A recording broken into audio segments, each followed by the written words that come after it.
husband and wife working together. How easy, sticky? What's... So you're married, right? Yeah. And they say opposites attract. Right. Okay, you take those two opposite people and try and get them to run a business. It's tricky. It's challenging, right? It is challenging. Okay. But at the same time, and we were just having this conversation this morning where it's like, it's not just his win or my win, it's our win every time.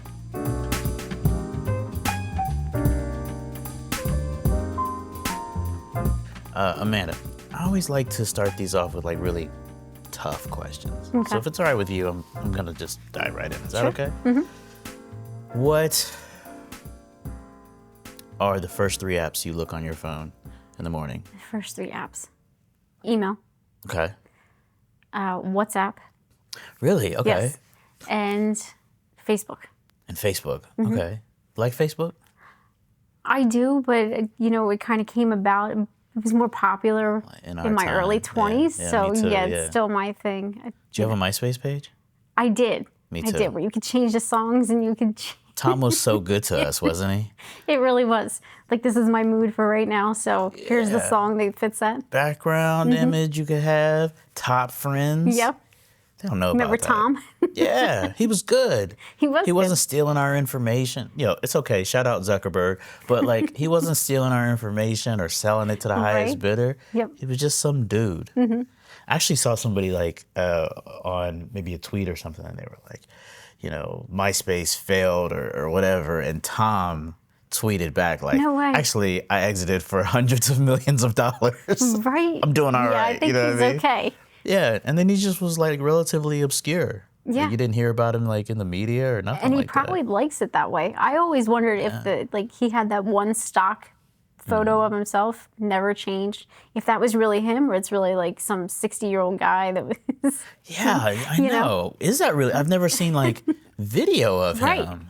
He wasn't a public figure. He wasn't, you have no idea. You should look that up. If Tom is really Tom, maybe he just had like a stock photo. Exactly. Wouldn't that be wild if we found out 20 years later that like is actually like some old guy or something like that? That's what I'm wondering. That'd be awesome. It would. That would be awesome. Okay, second question.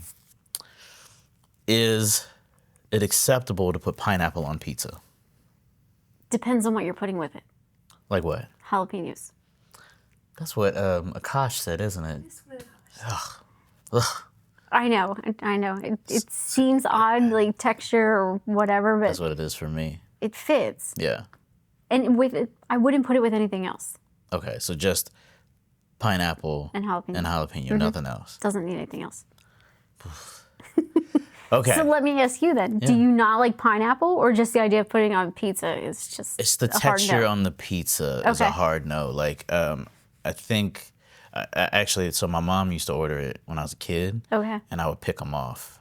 And the sweet flavor left behind was okay. I like that. Okay. But like, if I accidentally didn't pick one off and I bit into it, ugh, bad. That's funny. But, okay, so talk to me about what year did you start your business? So actually, my husband started the business in 2003. Okay. He and I met in 2012. I started working with him about a year later. Okay, so And 10 years in. About 2013, yep, Okay. so halfway. What happened was I was in school. I went to school for business administration with a minor in hospitality management. Started working in restaurants when I was 14 and thought I was going to do that forever. Restaurants. Yes. Gotcha. So by the time I was in my early 20s, I've done everything from bussing tables to cooking to bartending to becoming a manager. Yeah. And by that time, I was burnt out. Yeah. So I decided, I'm like, let me go with a regular 9 to 5 on the business side. And I really liked that. And I was at a law firm for about 5 or 6 years. And then I ended up going to a smaller company that did like wealth management. Okay. And it just really wasn't my thing. I'm not really, don't get me wrong, we need money to survive. Yeah. I'm not all about money though. Not trying to get like, No. gotcha. No. So after 6 months, I got laid off. They were doing some downsizing and whatnot. And I went home. It was a Monday morning. And I got home at like 9 o'clock. And there's Ron like sitting in his office working. And he goes, oh my gosh, are you okay? I'm like, I just got laid off. Yeah. He's like, oh my God, that's perfect. Now, Ron and I are 14 years apart. He's 14 years older than me. And I'm Okay. like, did you hear what I said? That's not the response. That is not what I was expecting. Yeah. He goes, no, that's great. Let's go to breakfast. So we went to breakfast, and he's like, look, I've been running this business for 10 years. I can't do everything. I can't be the sales, do the bookkeeping, do the engineering. He's like, I need some help. He said, so come work with me for 6 months. If you hate it, no problem. Go find something else. He said, if you like it, we'll see what happens. And it just kind of like built from there. Wow. Yeah. Okay, so you joined the team. I know you, and so I know like one of the skills I've seen you execute is like connecting, networking. Like I've seen you in a room. You're good in a room, right? So like, has that helped? Big time. Okay, so talk to me about that. So I love that. You know, the whole point, I like the human experience. That's why we're here. Like I do sales, but the thing is, I've never liked pushy salespeople. Yeah. So Nobody for does. me, I don't want to do a hard sell. It's more like, hey, if you have a need, hey, we can help you with that. Right. Let me show you how, you know, and go from there. But I like being able to connect people. So if you're looking for somebody, hey, I have somebody for that.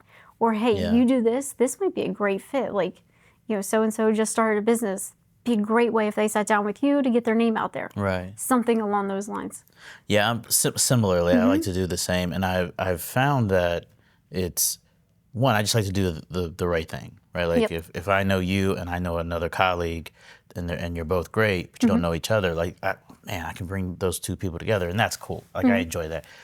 But I'd be lying if I didn't mention that you know, there's a sense of reciprocity that happens and people want to connect you then with others. And that has proved to be really fruitful for my business as well. I think there's all these networking seminars, oh, you do this, you say that, cool. If you just focus on like connecting people, it's gonna grow. 100%. Yeah. So husband and wife working together. How easy, sticky? What's... So you're married, right? Yeah. And they say opposites attract. Right. Okay, you take those two opposite people and try and get them to run a business. It's tricky. It's challenging, right? It is challenging. Okay. But at the same time, and we were just having this conversation this morning where it's like, it's not just his win or my win, it's our win every time. And if it's a challenge, it's not just, hey, I went to work today and today was really hard. And he's like trying to empathize with how I feel. It's more like, did you see what happened today? This was a nightmare. Or, hey, this was awesome. And we share all of that highs together. And lows. Exactly. Yeah. So it's awesome. Okay. You know? But he's that entrepreneurial person and he's the accountability and the discipline. If it wasn't for him, I'd be working for somebody else because I'm kind of like, like everything will be fine. Yeah. You know, he's got that type A personality. Well, that's good in business. Like if you think partners, that's really good to have both of those. But yeah, like I always hear about, you know, not necessarily running a business, but working together. And then it causes like a tiff or a riff or whatever. But it can, I think, if there's too many chiefs and not enough Indians. Somebody has to be the boss. And you know what I mean? Yeah, absolutely. So for my husband and I, and it's the same thing in our family, and people don't understand, like, he's the head of the house. Right. He makes the final decision. That doesn't mean he doesn't come and talk to me about it. Right. But he's in charge of leading the family. So whether we fail financially or not or whatever, that is because we, you know, are looking to him to kind of to lead that. And you probably excel in your roles. You know what I mean? Like you're great at some things and he's great at some things. Similar to a marriage, right? And so you're just deploying that skill set, but for the business. Right. I think it's cool. I think it's really cool. I mean, we've certainly had our ups and downs where, you know, and I would say a few times in 10 years where he's like, I don't know if this is working. Maybe you should go find another job. And I'm like, okay, these are all the things that change. If I go back to a 40-hour a week, whatever, and you go back to doing all this because I can't work 40 hours somewhere else and then come and help, like, that's a lot. Right. So, you know, we always figure out how to get through it. Yeah. Which is awesome. And a lot of times it's stress. You know, which something is what you guys signed up for. Exactly. That's part of it. So he was 10 years in and now 25 years in. So, you know, he would probably answer this better, like, or know better, but like, how has the business evolved and grown since your addition? since my addition. So for me, because I like connecting people, so Ron he's an engineer. Yeah. You know, I don't know how many engineers you run into at networking because it's not their forte. Yeah, they want to operate. Right. Yeah. They want to fix a problem and kind of hone in on that. Yeah. So the people thing, he's good with people, but the whole networking thing and being out and about, it's just not his jam. It's not his thing. And that's okay. And it's cool because it's like, hey, it is my thing. Yeah. So it works out perfect. Nice. And so my understanding is you started in PA, right? Right. Now, were you in PA with him? Yes. Okay. Why Florida? So he was born in Pennsylvania, okay. So was I, but his dad was actually transferred for work in Bradenton in the mid-'70s. Oh, okay. So he grew up here from the ages of 5 to 15 before they moved back to the Philly area. Okay. So we always talked about retiring here, but then COVID hit, and COVID really messed up a lot of things, especially in Pennsylvania, and just, shut down everything. So we were like, well, maybe we can do both. It was open here. It was. Yeah. We shut down for maybe 2 weeks. And it was, as a business owner in the area, I'll tell you, I don't think I've said this on Wax, but like we shut down on a Friday or something like that, right? And the Monday after, I had 2 clients call and cancel. And I was like in an hour. And we very rarely lose clients. So to lose 2 in the same week or month in the same hour was like, okay, is this what the rest of my day is going to be? People calling and like dumping us because they're trying to, conserve money. And it was like the Wild West. Nobody knew what was going to happen. Fortunately, those were the only 2. But I thought it was going to be scary, because we were all shutting down, and then, there were the rumors that we were going to open up, and then we did, and I got to tell you, you've been living down here a little bit now. You see the traffic, but I drove to the office every day during COVID, and it would take me from Lakewood Ranch 15 minutes to get here. That's wild. There's nobody on the road. I was getting here fast. It was really crazy. So for us, being in Pennsylvania, when they decided to do the 2 weeks to shut down, that was in March. Okay, fine. So our clients were trying to figure out, hey, how can we work from home? And then if you recall, they were having the supply chain issues, the chips and stuff being made in China and getting them here and that kind of thing. So we actually took old equipment and refurbished it and put it back out into production, because what we can't have with us maintaining infrastructure and security, I can't have anybody just putting their home PC on our network. That's right. So we had to think outside the box. We were like, okay, we have these extras, we can do this and fit it to them. Oh. So that kept us busy for probably about 3 months. And then things got real quiet. Yeah. And we were like, well, what do we want to do? We had considered, we were just in the very early stages of starting a marketing campaign when they shut everything down. Okay. And he looked at me and he goes, not going to be marketing here.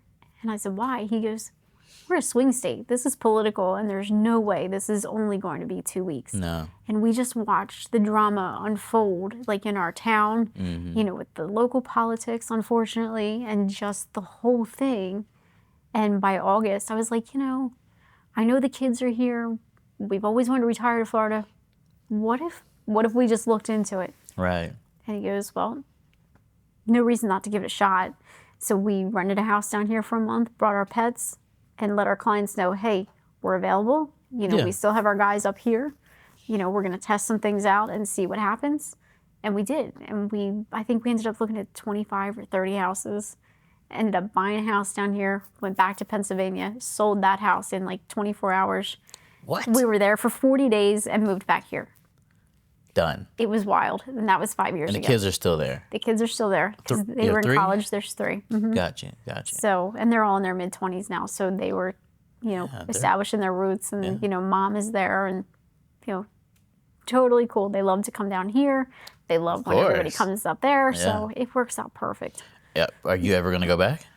To live there? Yeah. I really don't want to. Yeah. It's home. It is. My dad still lives there, but I have a younger sister that lives in Key Largo. And then my mom and stepdad, they retired, sold their property, and they travel in an RV. So I would never say never. I don't miss the cold. Yeah, that's I don't miss it. the snow. The snow, like it's pretty. You know, my wife and I go to Tennessee every year, end of January, early February-ish, and it's pretty, and it's cool for 2 or 3 days. After that, I'm like, yeah, I can't, like, cause like when it snows, your feet get cold, and then you're cold everywhere for the remainder of the day, no matter what you do, and I do not miss that. Yeah, and that's that eastern cold. So like there's that dampness in the air, so you're like always in your cold. bones. It's totally different out west. Yeah. But on the east, it's just Yeah, I don't, I'm from Cincinnati, and it's home. When I go home, I love being there. Oh, I miss the city. Oh, look at that over there. I miss that. But I don't want to live there. I don't want to, I'm sure you remember scraping your windshield. Like, I don't want no part of that. Trey over here is from Florida. You're from Florida, right? Like, I know nothing about that life. You know what I mean? Oh wait, you lived in Family in New York. That's right. Yeah. Okay. But hey, I'm telling you, I do not miss that, and my mom is there. So as much as I would love to see her more, I'm not scraping no windows anymore, shoveling snow. nope. And I don't miss like when you first before they had remote start cars and you actually had to open the door and you wore like half the snow before you started the car. I don't miss any of Or that. having to go warm your car up. Yeah. You remember that? I do. I'm sounding real old. Jacqueline Young, she don't know what we're talking about. You got to go warm your car up. You run out there, start that thing, and then run back in the house. And then you wait like 15 minutes. Like, oh, I don't think it's warm yet in there. And you see the window start to defrost a little bit. Right. Okay, let's go. Run out there and jump in the car. Trying to tell you. All right, so wow, that's cool. So okay, so you're taking a business and moving it to a market you don't know anybody. What was job one? Find a networking group. Which one did you start with? So I've been in BNI for the last 10 years. Okay. For me, that works for me because it's about building those relationships. Yeah. And they do the whole giver's gain, which I like that. Yeah. Just like what we were talking about before, connecting people. And for us, I rarely get a phone call where somebody's like, hey, I need an IT person. Yeah. People are dealing with a lot of confidential and personal information, and they're not just calling the first IT company unless there's an emergency. They're looking for a referral. They're looking for the right person, that somebody else trusts that they know. So it takes a little bit to build that. And down here, I had to be here for about a year in this group before I started seeing, the flow of referrals. Which BNI group are you in? So I belong to Key Referrals. Where's that at? They meet at the Grove in Lakewood Ranch. Yeah. Oh, I know where that is. Yeah. Okay. Shout out Key Referrals. Referrals. Yep. Shout out Key Referrals. So okay. For me, that's a huge thing. Find a networking group, get to know some people, and get our name out there. Because, IT companies here are a dime a dozen.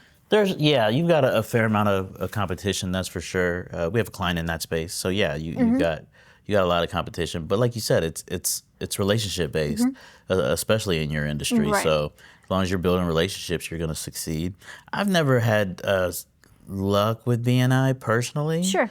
But that is because of what we do, meaning not our services, but like we have non-compete policies. We don't take on organizations typically doing below like 1.5 to 2 million in revenue. So when I would go and visit, I would get referrals and referrals and referrals. Most of them I can't do. I can't help you. I can send you to somebody else, and then having to give referrals when I have clients in those spaces, like there's an electrician in BNI, but I got an electrician client, Right. and I get a referral, I'm sending it to the guy that I know and I trust. This guy might be great, but so I just never really worked for me, but I do not know another person who can say that.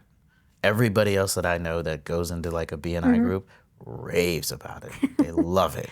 There's some Kool-Aid to it. That's the joke. I mean, Yeah. But honestly, it's like, when you find your people, that's where that reciprocity that we were talking about and, being able to share and connect people, so there's nothing like it. So for me, it works because of needing to build those relationships before I see a return out of it.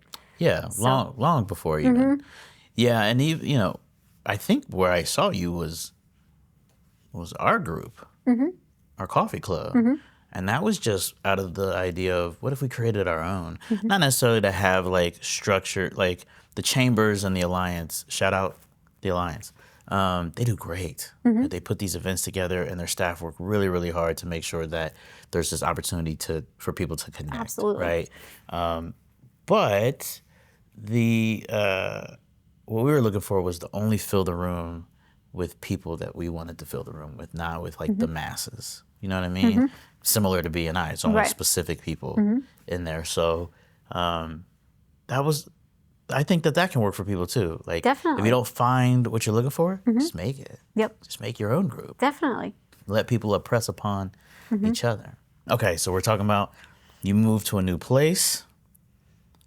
Job one was to establish a network. How long did that take you? You said about a year? It took me about a year. What's the trick there? So it's not just meeting with a whole group of people. For me, one of the things I explained to my husband 10 years ago when I started working with him, and he feels the same way. Like, like I told you earlier, money's nice, but it's not why we do what we do. Okay.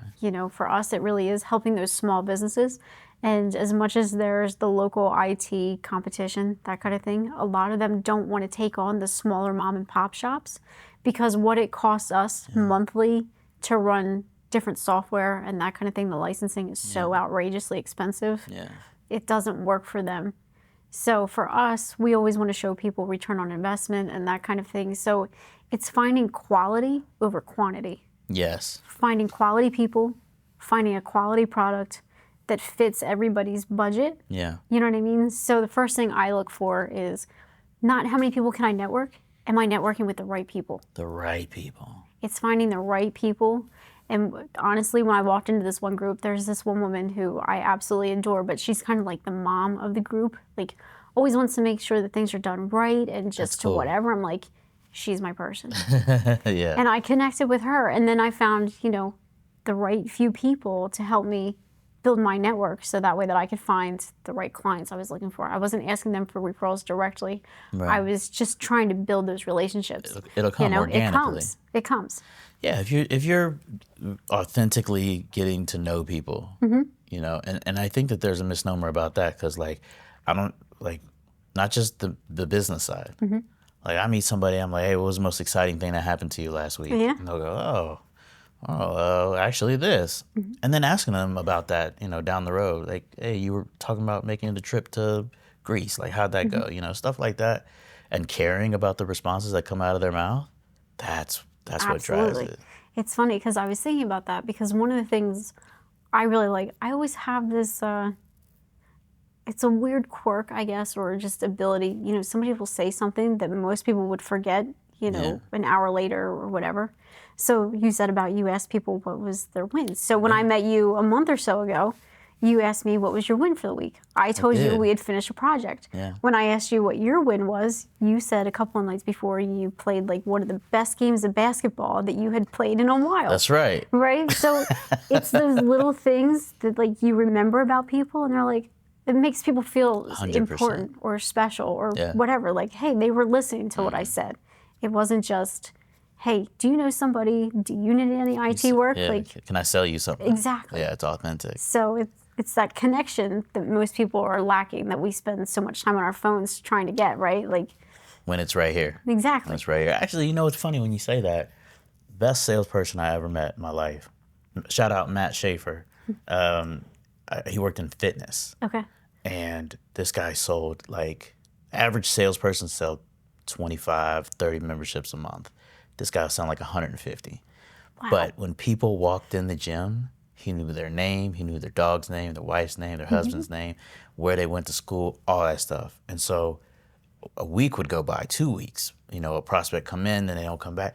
Then they would walk in, he'd be like, hey, Charles, what's going on? Hey, such and such. Hey, how's your wife, Tammy? Like he knew everything. And they just lined up to sign up with this guy. And I'm like, how does he remember that stuff?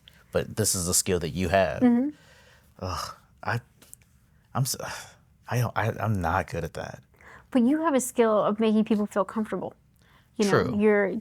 You just True. have this warm personality, I great appreciate smile, and you know what I mean? Yeah. So people feel comfortable to sit and have a conversation with you, and that's why it works. Now, if I tried to do that, it'd be a little awkward because I'm an introverted extrovert. That's not your bag. It's not my I got thing. you. You Oh, know, I can carry a conversation, and that's Yeah. fine, but that's not always, that's you know. not, yeah.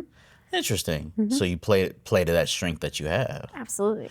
If somebody were to want to, go into business for themselves, an IT company or just any, especially in the B2B world, like what would you tell them?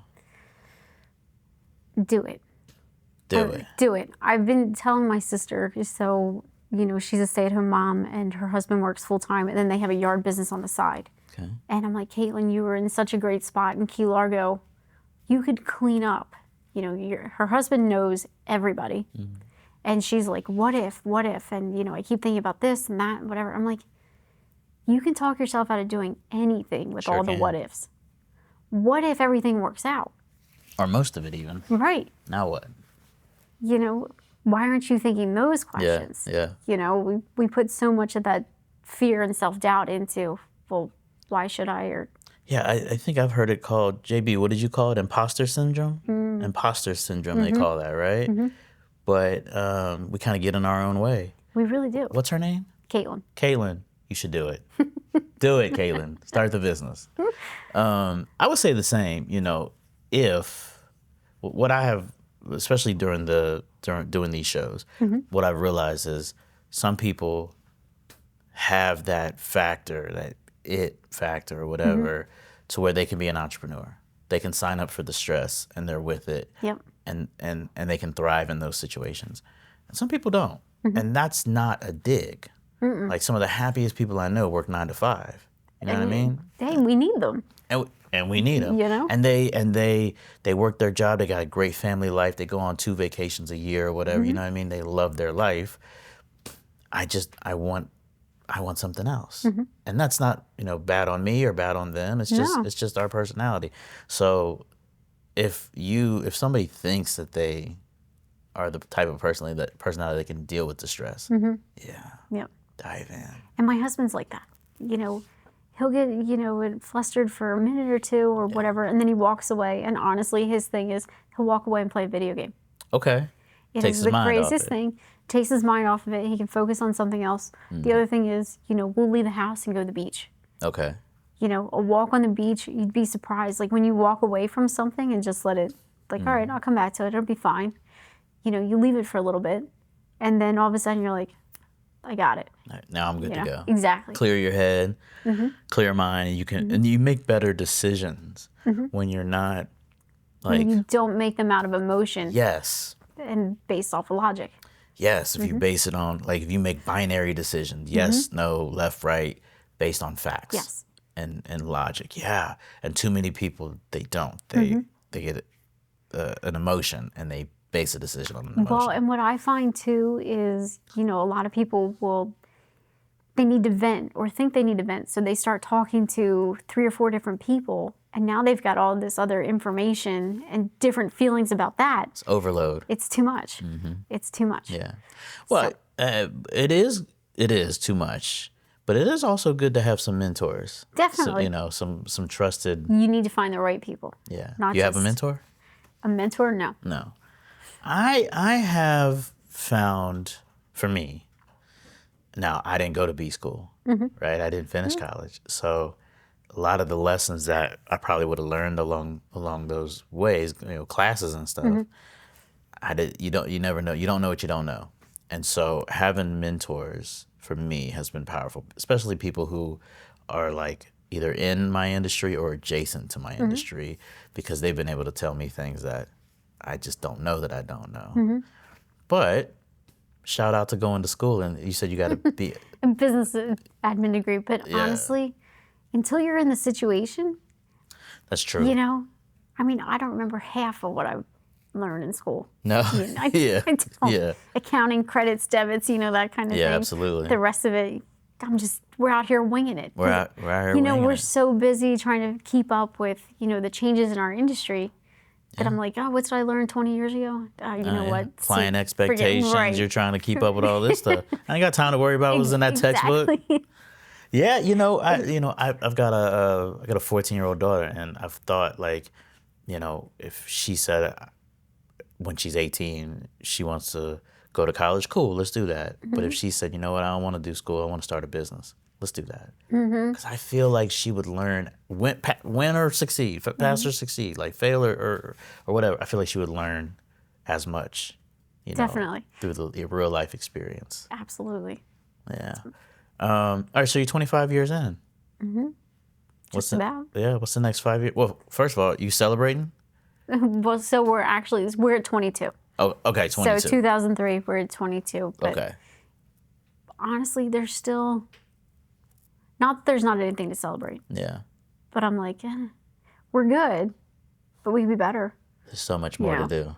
My husband's like that too, and I've gotten that attitude from him. I'm like, we're good. Yeah. We're blessed. I'm thankful for where we're at, but it's like, I still think we could do a little bit more. want We could do a more. little bit better. Yeah. And it's not necessarily the wanting more for us, but it's wanting better for our clients. Yeah. Because so much is changing, and there's so many challenges out there with, being hacked and compliance and security and that kind of thing. And it's hard to get people to kind of slow down and take that seriously. So, my husband was looking the other day, and he's like, we've got about 90% of our clients are 100% secure as far as using MFA and that kind of thing. Yeah. The other 10%, it's because we're chasing them down. Yeah. Them. Chasing So them he's down, like, yeah. it's good, but it can be better. Yeah. So that's the Interesting. mindset. Okay. And that's what the next 5 years holds is getting that to 100%. Yeah, exactly. Expanding.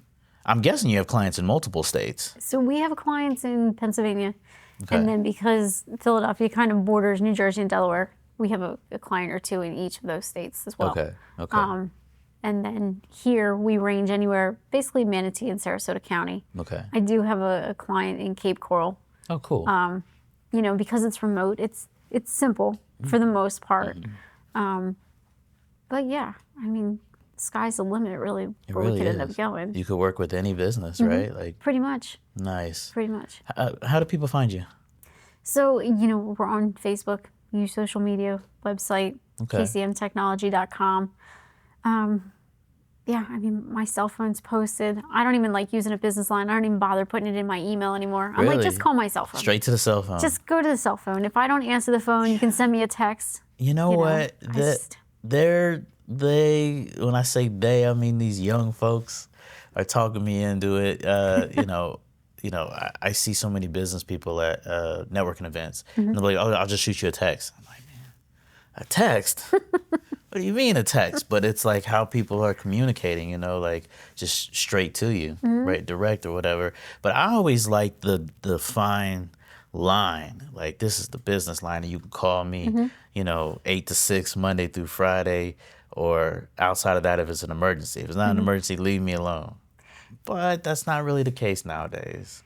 So it's tricky. Even my business line is forwarded to my cell phone. Same. So it's Yeah. fine. And honestly, a lot of the times my phone is on silent. That's just our rule in the house. Yeah. So, we always tell our clients, we'll get back to you within 1 to 2 hours.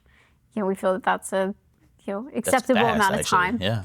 But a lot of our projects and things that we do are scheduled for off hours to begin with. So we don't really have a clearly defined Monday to Friday. You can't. Yeah. It's just not possible. It's not feasible for people in our field to Right. be like, oh, sorry, you had an emergency over the weekend. We'll get back to you Monday. That makes That's sense. not the type of service I would want. No, yeah. I would So, expect, yeah, you're hey, right. if I don't answer the phone, you've got a problem, text me. Wow, Because I love will that. 100% see my text messages. And see, I don't. Okay? I don't see my text messages. Like, My husband's like that sometimes. yeah, like I don't check them. Mm-hmm. But that's also because I try to be really self-aware. I'm easily distracted. And so like my phone, when I walk into the radius here, it goes onto that focus mode where like I don't get Okay. notified unless it's the wife or my mom or my daughter. And that's it. Nothing else gets through. That's fair. My husband does that too. Like if he's working, it's on work mode. So if it's not like a business client or, one of the kids or something I serious, can't entertain it. no. Yeah, absolutely. Amanda, this has been so much fun. been great. Thank you so much for joining us Thanks today. I for having appreciate me. it. Appreciate it.